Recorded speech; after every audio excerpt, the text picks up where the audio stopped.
Alam mo ba na may mahalagang settings ang Google Chrome na kinakailangan ay naka-on para sa ating mga security.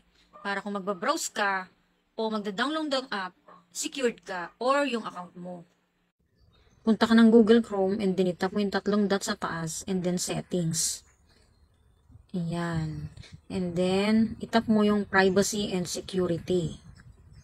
Tapos scroll mo lang, hanapin mo yung safe browsing. Ayan.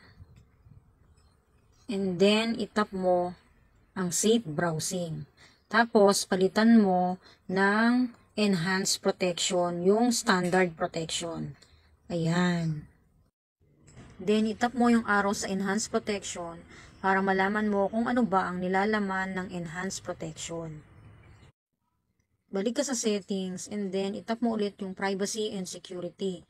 And then, scroll mo lang at i-on mo ang always use secure connection. Ayan. Dapat naka-on siya. Ayan.